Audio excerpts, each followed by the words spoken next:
we are not going to be going through Tony Evers' 40-minute playlist and swaying to the music. We're not going to be talking about Jewish space lasers or Arnold Palmer's putting game. That's the other event down the road. The reason we're having this conversation, though, is that despite the clownishness, the stakes are so serious. This is election, again, not about the normal divisions in American politics, but about things like decency and democracy, the rule of law, whether or not we're going to shred the Constitution, and whether or not America will continue to be a shining city on the hill to the rest of the world. I don't think our guests tonight need any introduction, so I won't spend some time, but I do want to say this. Political courage is vanishingly rare in our world today. And I know of very few people more courageous than Liz Cheney.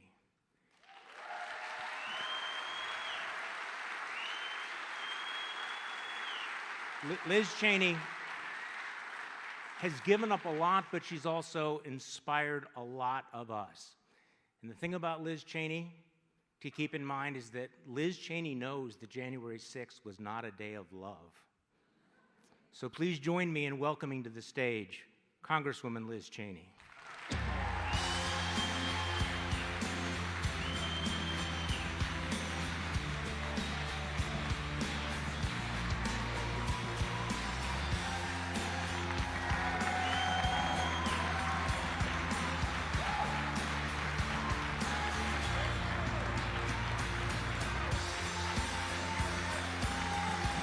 Thank you, Liz.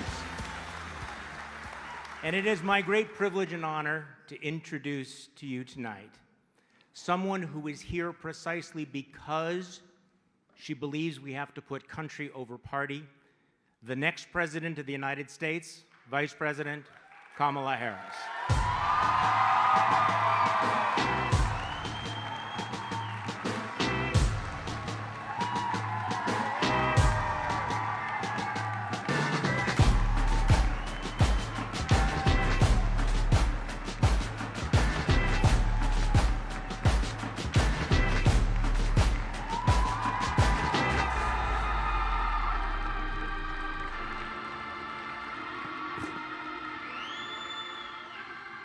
Good evening, everyone. Good evening. And Vice President, welcome back to Wisconsin. It is good to be back. You know, so Tony Evers, that's funny about his playlist. Is it really that long? No. Okay. Every time I land in Wisconsin, almost every time, Tony Evers, the governor, will meet me on the tarmac. And because I did live in Wisconsin when I was 5 years old, every time he will say, "Welcome home." So I do feel and have a connection to Wisconsin and feel a sense of Actually, we all have connections to Wisconsin, which makes this event, I think, so important with 15 days to go. So let's just dive right into all of this. There are actually undecided voters out there. Yeah. And there are undecided voters here. Yeah. People who have never voted for a Democrat, moderates, conservatives who've voted for people named Bush and Cheney and Ford and Reagan and Bob Dole. Yeah. Wow, that's a throwback, isn't it? But I guess the question is, what is your pitch to them? Why should they do something they've never done before? Why should they cross over party lines and vote for you? Well, I start from the belief, based on a lived experience, that the vast majority of us have more in common than what separates us. I also know that you all are here spending time that you could be spending doing a number of other things with all of the obligations you each have. And you are here because we together love our country. We love our country. And we believe in the foundational principles that are at stake in this election. I believe that when we think about who we are as the American people, there is more we have in common than what separates us when we think about what is at stake in terms of our democracy, rule of law, the Constitution of the United States, national security. the standing of our country in the context of the world, all of that is at stake. And I will share with you, Charlie, when I was in the Senate for those 4 years that I was there, my favorite committee was the Senate Intelligence Committee, and I'm going to tell you why. We would walk into that meeting in a skiff, which is a secure room. We'd have to leave our cell phones outside. The press, with all due respect, were not allowed in, no cameras. People would walk in, Democrats and Republicans, take off their suit jacket, roll up their sleeves, and we dispense with who was a Republican and who was a Democrat. We were all Americans. We were all in that room with one singular purpose: to concern ourselves as our highest priority with the security and well-being of the United States of America. I think those things are at stake in this election.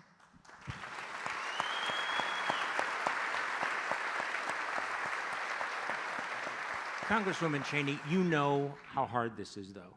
You know how hard it is to break away from tribal loyalty, to do something you haven't done before.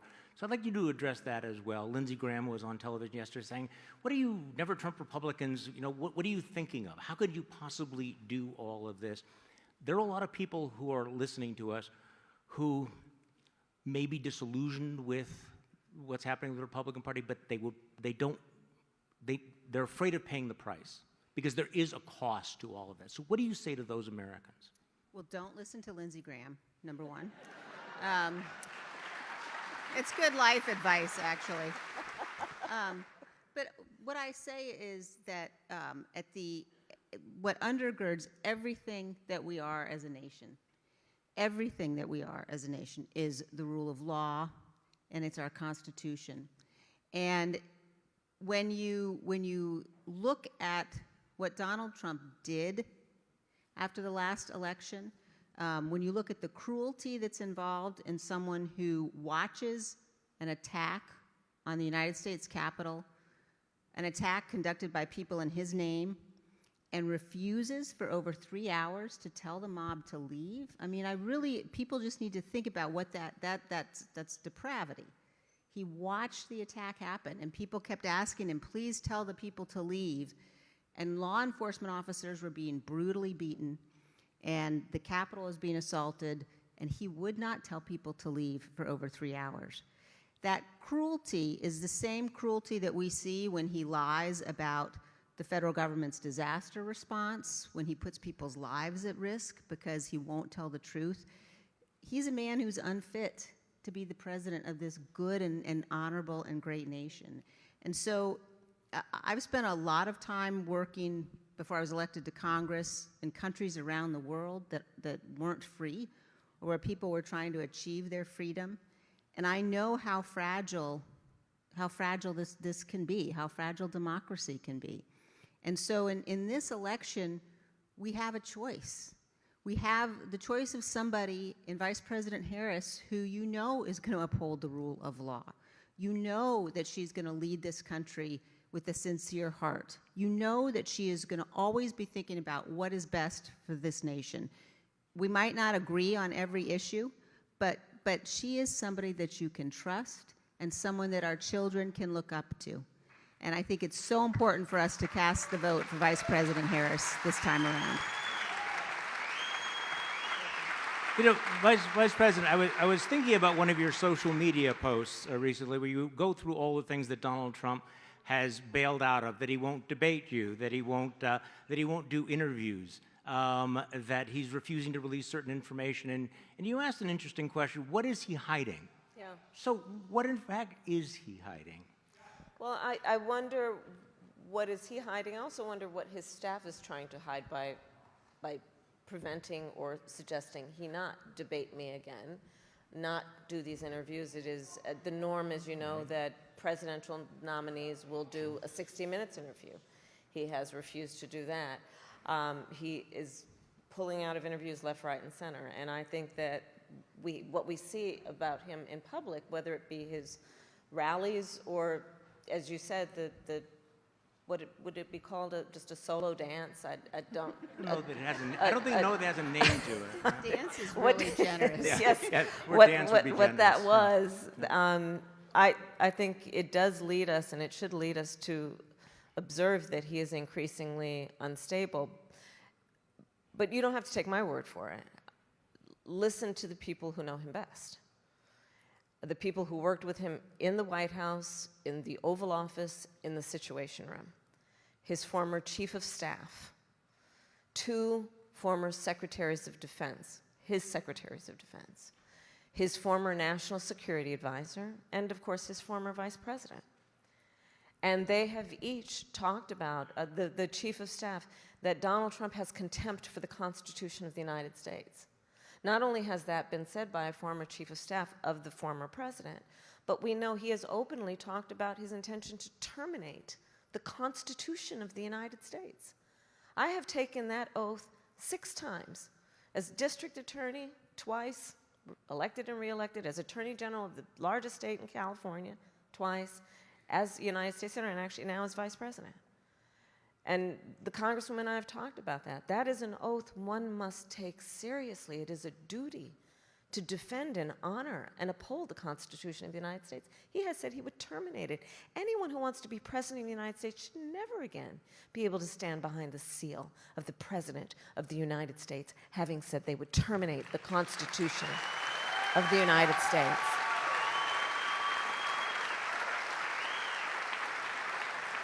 And again, most recently, the report is that the former chairman of the Joint Chiefs of Staff, a decorated general, said of Donald Trump that he is fascist to the core.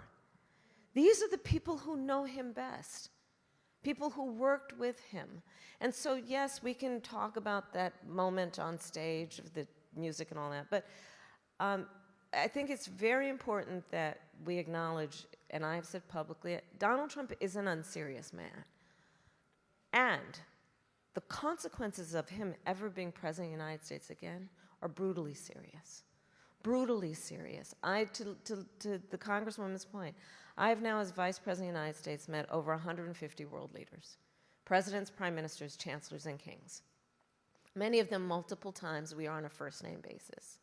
Most of them allies in connection with NATO, and I've met with them in connection with our standing rightly with Ukraine. The world is watching this election, and our allies are worried. Because the reality is that when we as the United States of America walk in these rooms around the world, we walk in chin up, shoulders back, with the earned and self-appointed authority to talk about the importance of democracy and rule of law. And being a role model, this is a room of role models, we know as a role model, people watch what you do to see if it matches up to what you say. One of my very real fears, Charlie, to be candid, is I hope that we as the American people fully understand how important America is to the world. I hope we really, really understand that. Because this is about what will happen to and with us as Americans, but it will impact people around the world. Let me follow up on that, Congresswoman, because I was on a podcast recently with another pundit who was saying that she was afraid that America was sleepwalking into authoritarianism, that American voters were not sufficiently alarmed. And as the Vice President just said, the former chairman of the Joint Chiefs of Staff just said that Donald Trump was the most dangerous threat facing the country. Do Americans in this last 15 days, do they understand that, and what has to happen in the next 2 weeks for them to really understand the danger? Yeah, I think that they think they do. And, you know, one of the things I remind people is that although not every Republican who is casting a vote for Vice President Harris will say publicly that they are, there's clearly, you know, a threat associated with that in some instances. But millions will.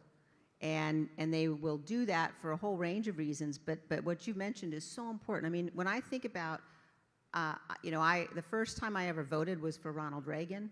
I've known presidents well, obviously, particularly I know a vice president well, in addition to Vice President Harris. And and I watch how our presidents have operated. And even when there have been presidents that we have potentially disagreed with on issues, they've respected the Constitution. I mean, think about the 2000 election and how close that was, and what Vice President Gore did in his concession speech and in ensuring that we had the peaceful transfer of power. And so I would just urge people, again, you don't have to take my word for it, but look at what the people closest to Donald Trump are saying about him. Look at the testimony of the leaders of his Justice Department, the leaders of his campaign, the most senior officials in his White House. Look at their testimony in front of the Select Committee. You know, they're the ones that told us everything that we know about his plan to overturn the last election, about what he did watching the attack from his dining room. We've never faced a threat like this before, and I think it's so important for people to realize this republic only survives if we protect it, and that means putting partisan politics aside and standing up for the Constitution and for what's right and loving our country more. Do you think we'll be hearing more from some of those folks in the next 15 days? The generals, the chiefs of staff, the people who really understand exactly how unfit Donald Trump is? I do. I also think that, you know, that they have been very clear so far. I mean, Yeah. you've had hundreds of national security officials who served in Republican administrations endorse the vice president. yeah. And all of the things that you know, the fact that these people aren't endorsing, the fact that Vice President Pence was the most loyal person there was to Donald Trump, he won't endorse him because he knows Donald Trump asked him to violate his oath of office. Now, that should also give you a lot of pause about J.D. Vance. J.D. Vance is there because he will do what Donald Trump wants, and that makes him a particular danger to the Republic as well. And I'll add to that point. Understand also what happened in the last few months when the Supreme Court essentially told the former president he will be immune from anything he does in office. So whereas before there was at least some threat of consequence and accountability, that no longer exists. And to the Congresswoman's point, imagine Donald Trump, based on everything we know about him and everything we see now and before, imagine him with no guardrails. Because all of those folks who worked with him before, they're not those who held him back, who attempted to ensure that he would follow the law, are no longer there.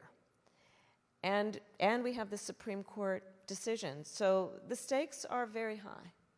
Okay, let's go to the audience for some questions. We have some undecided voters who have some questions for you, Madam Vice President. Let's go to Lisa Brockman from Madison. Lisa is a small business owner. Hi. Good evening. Thanks Hi. for taking my question. I have a question on reproductive freedom. Yeah. And I come from a conservative Christian pro-life family, and I was a Republican until Donald Trump's presidency. Like most Americans, I believe in a woman's right to choose. And with the overturning of Roe v. Wade, my 21-year-old daughter now has fewer rights than her mother or her grandmother's. I no longer recognize the Republican Party. They have introduced bills from everything from restricting birth control to bringing homicide charges for abortion. It is such an extreme, radical agenda by any standards. And it seems less about the unborn and more about controlling women. So my question is, what are your thoughts on this extremism? And how can we restore those fundamental human rights that have been taken away from the American women? Thank you. So to your point, when Donald Trump was president, he hand-selected 3 members of the United States Supreme Court with the intention that they would undo the protections of Roe, and they did as he intended. And now there are at least 20 states in our country that have criminalized healthcare providers, to your point. I mean, in Texas, the law provides for prison for life for a doctor, nurse, healthcare provider for doing what they believe is healthcare and in the best interest of their patient.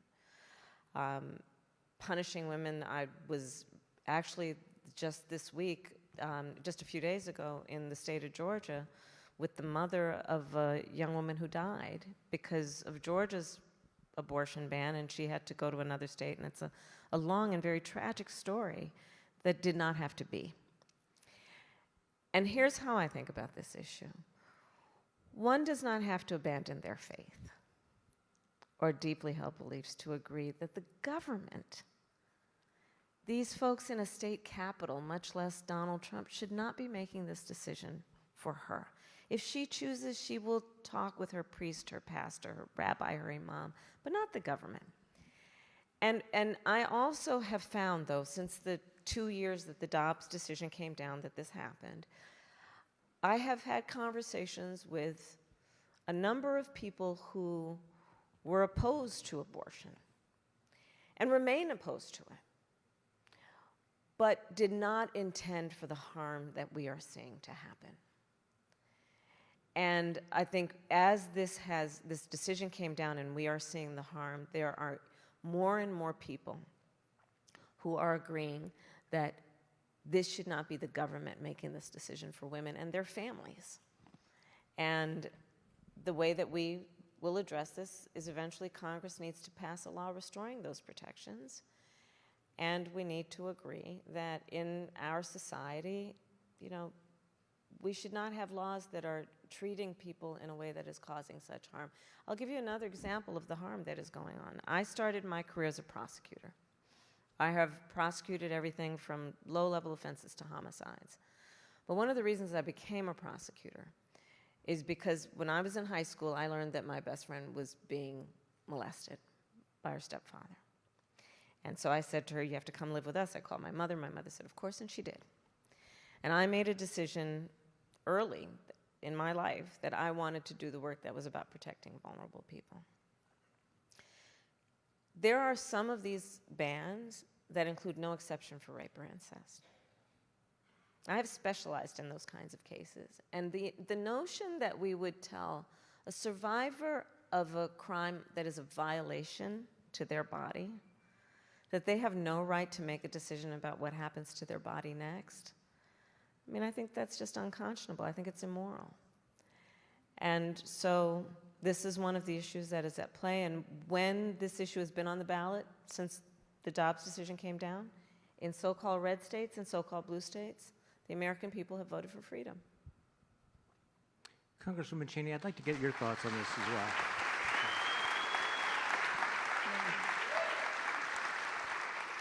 You know, I'm pro-life, and I have been very troubled, deeply troubled, by what I have watched happen in so many states since Dobbs. And I have been troubled by the extent to which you have women who, as the Vice President said, in some cases have died, who can't get medical treatment that they need because providers are worried about criminal liability. You know, we're facing a situation today where I think that it's an untenable one. And I think that as we deal with issues like this one, having a president who understands how important compassion is, who understands that these shouldn't be political issues, that we ought to be able to have these discussions and say, you know what, even if you are pro-life, as I am, I do not believe, for example, that the state of Texas ought to have the right, as they're currently suing to do, to get access to women's medical records. I mean, there are some very fundamental and fundamentally dangerous things that have happened. And so I think that it's crucially important for us to find ways to have the federal government play a role and protect women from some of the worst harms that we're seeing. But again, I just think that if you look at the difference in the way that Donald Trump is handling this issue, you know, Donald Trump at one point called for criminal penalties for women. Now, you know, he's been now trying to you know, sort of be all over the place on this issue, although he expresses great pride for what's happened. And I think the bottom line on this, as on so many other issues, is, you know, you just can't count on him. You cannot trust him. We've seen the man that he is. We've seen the cruelty, and America deserves much better. Thank you. Thank you, Lisa. So we have another question. Carolyn Mitchell from Wauwatosa has a question for the Vice President as well. Hi. I have concerns about the strength and the health of the Medicare and the Social Security system. Mm-hmm. There have been a lot of suggestions for improving or protecting it. Some of them raising the age for full acceptance of Social Security. There's also the idea that we would end the cap on the Social Security tax.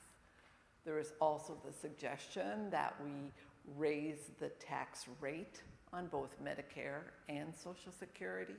And of course, the last one is to reduce the benefits. So my question for you is, how can we protect the health of both Social Security and Medicare without reducing the benefits? Thank you. So, first of all, thank you for your question. Actually, just today, I believe it was, within the last 24 hours or so, an independent review of Donald Trump's policy on Social Security has indicated that under his policy, Social Security would become insolvent in 6 years. And what I and you and I think most of us know is that we have many, many seniors in our country where their Social Security check is their only form of income. It's everything and the only thing they have to live on, to pay rent, groceries, all of that. And so we must protect Social Security. If you look at Donald Trump's Project 2025, the plan that they have if he is elected or re-elected president, it would attack Social Security, it would attack Medicare. And back to the point about just what is in the interest of dignity. The President of the United States should have as one of their highest concerns the dignity of the American people. And in particular, those who have lived a productive life, who deserve to be able to retire and go into their senior years with the dignity of not worrying about whether they're going to have a roof over their head or be able to eat. So my plan includes what we need to do to strengthen the solvency of Social Security. It includes what we're going to need to do and work with Congress to make sure we're putting more into it. And it cannot be about cutting benefits, because right now those benefits are barely adequate as it is. What we must also do is continue to strengthen Medicare around what we've been working on, which is to allow Medicare to negotiate prescription medication costs for our seniors. So in the last 4 years, we have now capped the cost of insulin at $35 a month for seniors. This is a huge issue for so many who have otherwise either taken a bus trip to Canada to try and get their prescription medication. You're smiling, you know what I'm talking about.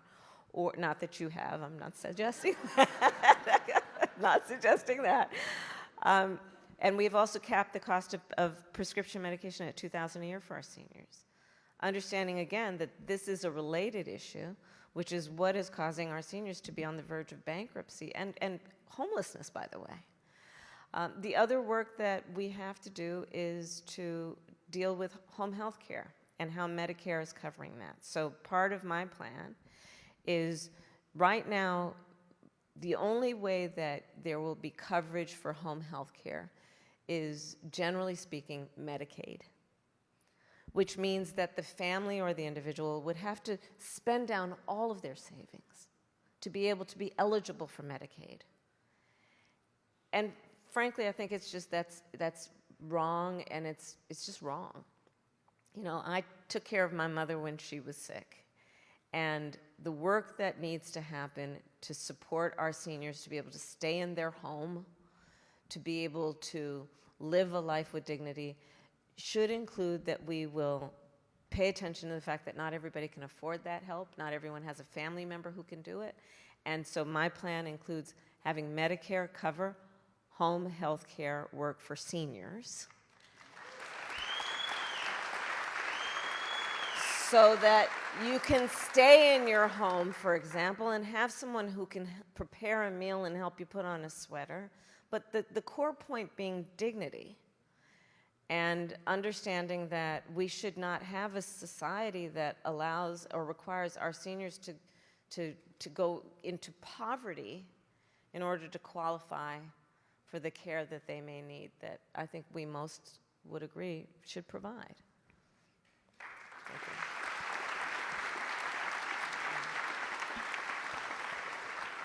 And we have another question from the audience from Dan. Dan Boberell, who is a retired school teacher, taught at MPS, and now lives in Waukesha. Again, a genuinely undecided voter, I understand.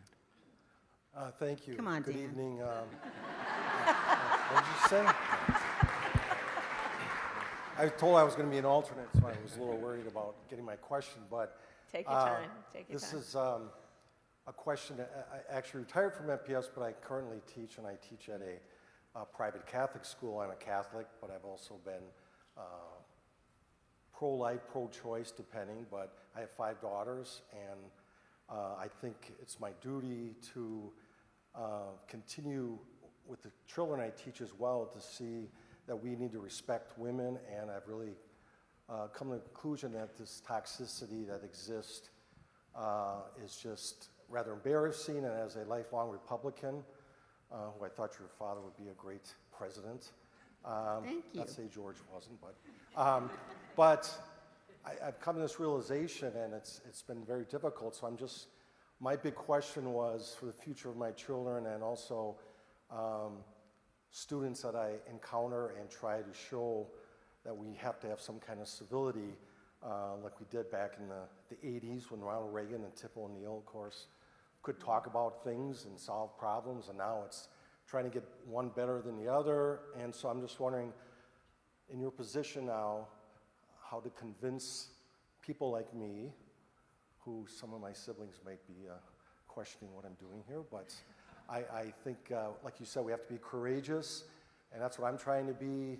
And so what do you think we can do in the last 15 days, or you can, or Madam Vice President, what you can do to try to get some of these people to cross over? I know you already said that. Some of them probably won't say who they're voting for, but or something I could take with me to say, this sounds very good, or we ought to at least listen to this. To reduce the toxicity? Yes. Okay.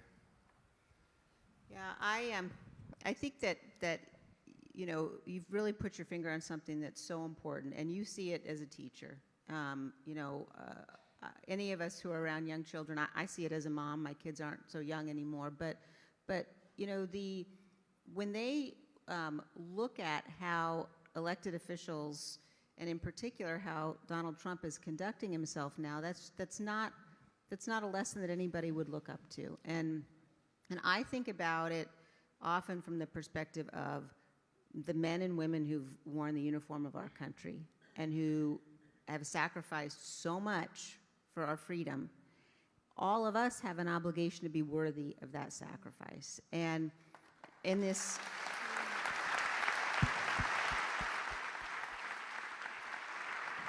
you know, in this moment, there are millions of good and honorable people who Donald Trump has just fundamentally betrayed. And I think it's so important for people to think about this from the perspective of, you know, the decision to give somebody the power of the presidency means that you're handing someone the most awesome and significant power of any office anywhere in the world. And you have to choose people who have character, choose people of good faith. You know, the framers knew this. The framers knew that it was so important that, you know, we take an oath, but that also fundamentally you had to have people of character. And Donald Trump has proven he's not one of those people by his actions.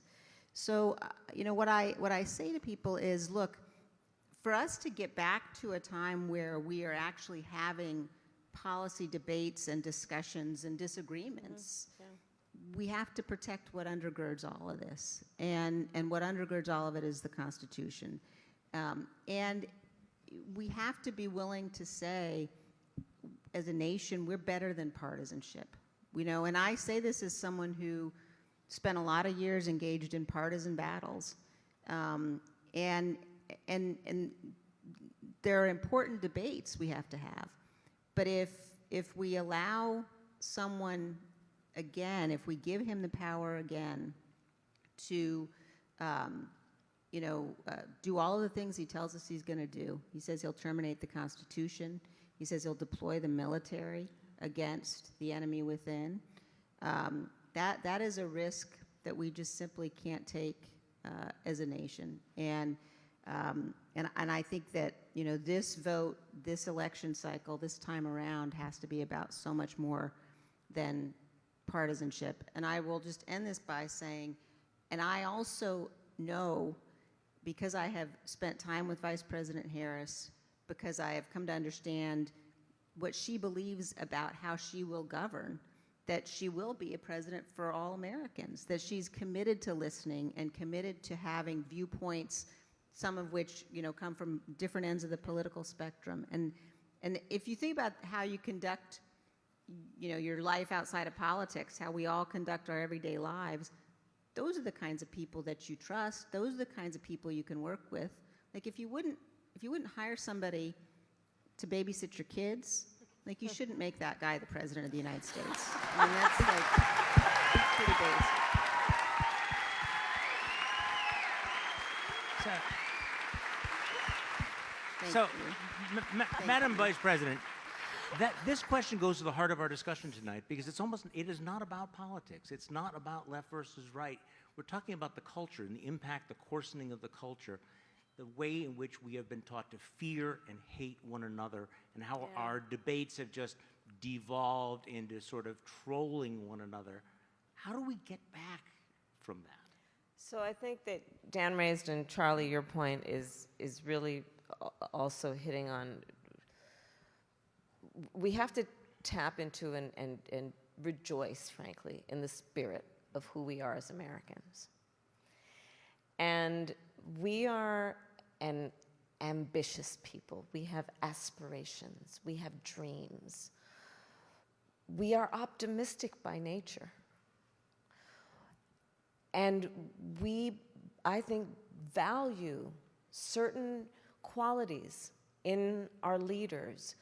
To your point of being a teacher, those of us who are parents or parent in any form, the notion over the last several years coming from Trump and those who follow him, meaning people like who he's running with, not his voters, but just others,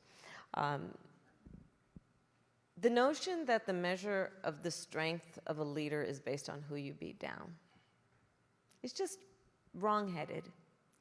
I think most of us would agree that the real measure of the strength of a leader is based on who you lift up. I think most of us would agree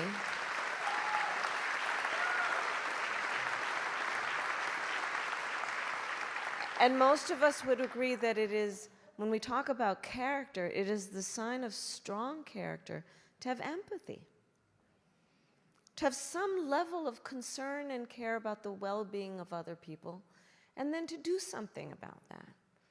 And I think there's so much about this election that calls into question whether we are on a track with a Donald Trump as president to actually teach and to show our children our definition of a leader, and is that it? One of the issues that I think has resulted in the kind of toxicity that you've been describing is that he tends to encourage us as Americans to point our fingers at each other. That's not in our best interest. The vast majority of us have so much more in common than what separates us. We are stronger as a nation when we are working toward a common goal, at least on the most basic fundamental priorities. And I think in this election, you can look at, for example, how he presents in his events to know that he really does not have a plan for America that is about investing in our future, investing in our children, investing in our economies and new industries, investing in our relationships around the world. It's all about himself and his personal grievances. And do we want a president of the United States who spends full time plotting revenge while they sit in the Oval Office? Or a president who is actually focused on the American people? I would also say as a point that I think the Congresswoman exemplifies in so many ways, the strength of our democracy requires a strong two-party system. It really does. It requires that we have healthy debate, based on, based in logic and fact, and that we debate it out, have good, vigorous debates, have a good fight over policy. That's good for democracy. But not to point our fingers and call each other names over trivial, petty grievances. So I think all of that is at stake in this election, and tapping into the commonalities that we have around some of these fundamental principles, I think, is going to be key. Well, that's why the stakes are so high, right? Because the presidency is a role model, but America is a role model to the rest of the world. Yes. So in the very short amount of time we have left, Congresswoman Cheney, just talk a little bit more about the stakes for the world. We haven't talked about the stakes for the future of Ukraine, NATO, of all the other democracies who are looking to us. They're so high, Charlie. And, America's safety and security depends upon America leading, and it depends upon allies. Yeah. And when you have someone who is erratic and chaotic and unstable, that puts all of us at risk. I tell people often, I spend a lot of time working on national security issues, and when people that I know in the Republican Party tell me they might be considering voting for Trump from a national security perspective, I ask them, go look at his national security policies. Please go look at them, because what he's proposing in terms of withdrawing from NATO, welcoming Vladimir Putin to attack our NATO allies, he praises Kim Jong-un, the leader of North Korea, and President Xi of China, and Putin of Russia. And if you listen to him, he doesn't just praise those people generally. He praises them for their cruelty, Yep. for their tyranny. Yep. That's not who we are as a nation. It's not who we are. And the world needs us to be better, and our own security and our own freedom requires that we have a president who understands America has to lead, and that our strength comes both from our greatness and also from our goodness. And that's Vice President Harris. You get the last And word. just to, thank you. You get the last word. But just as a point of emphasis on this important point, understand that this is an individual, Donald Trump, who is easily manipulated by flattery. And we've seen that. Don't forget, he dared to even consider inviting the Taliban to Camp David. Remember all this, the love letters with Kim Jong-un. Let's remember what we just most recently, what was reported. During the height of COVID, Americans were dying by the hundreds a day. Nobody could get their hands on COVID tests. You remember what that was. During that time, he secretly sent COVID tests to Vladimir Putin for his personal use. On the issue of Ukraine, he says, oh, well, I'd solve that in a day. Well, I don't think we as Americans think that the President of the United States should solve an issue like that through surrender. And understand that's what would happen. Understand that's what would happen. Vladimir Putin would be sitting in Kyiv if Donald Trump were president. And understand what that means. As so much our allies understand, and that's why they're concerned about this election. If Putin were to get away with invading the sovereignty and territorial integrity of Ukraine, because America, the leader in bringing the allies together and standing for fundamental international rules and norms like sovereignty and territorial integrity, if Vladimir Putin got away with that, you think he wouldn't march next right into Poland and the rest of Europe?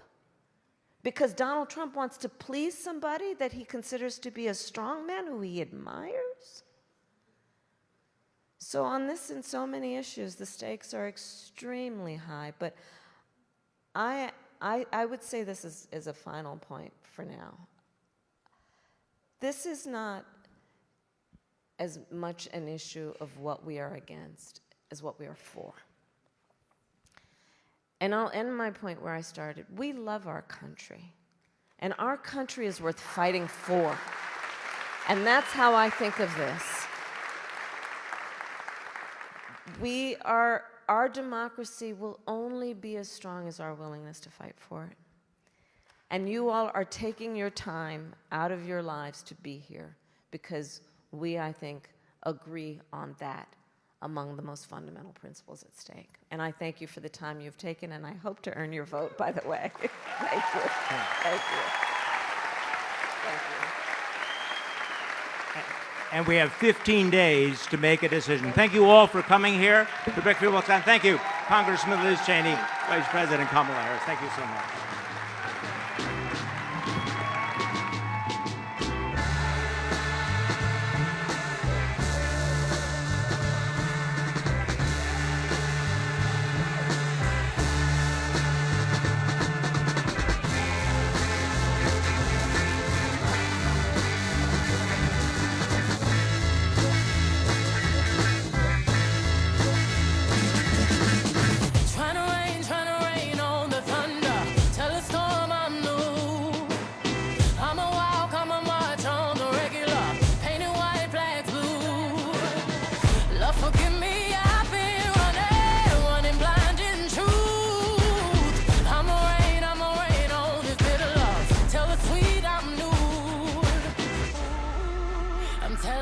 Tears go and fall away, fall away. Oh, may the last one burn into flames.